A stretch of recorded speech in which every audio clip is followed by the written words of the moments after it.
তো ওভেনে একটা কড়াই বসিয়ে দিচ্ছি, তেল গরম হয়ে গেছে। এখন দিয়ে দেবো পেঁয়াজ, কাঁচা লঙ্কা আর ক্যাপসিকাম,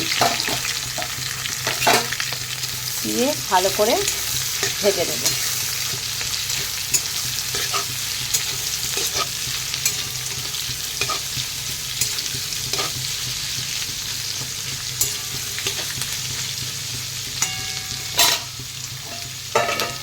আর এখানে দেখো চিকেন পকোড়াগুলিকে ভেজে রেখেছি।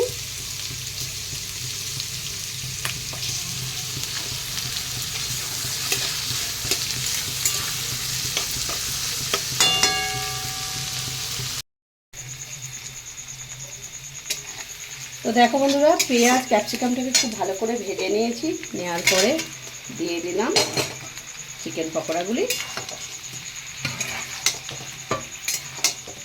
এবার ভালো করে মিক্স করে নিচ্ছি।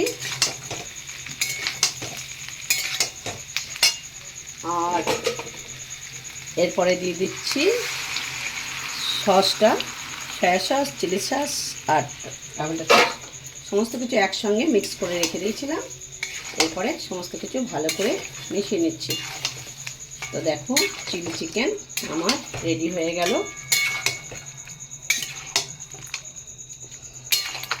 দেখতে কেমন সুন্দর হয়েছে দেখো। দেখো বন্ধুরা, চিলি চিকেন একদম রেডি।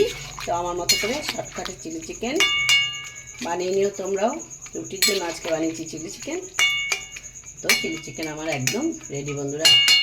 তো ভিডিওটি ভালো লাগলে লাইক করতে ভুলো না, কমেন্ট করে জানিও। আর নতুন বন্ধু হয়ে থাকলে আমার চ্যানেলটিকে সাবস্ক্রাইব করার অনুরোধ রইল। আর ভিডিওটি এখানেই শেষ করছি। ভিডিওটি দেখার জন্য ধন্যবাদ।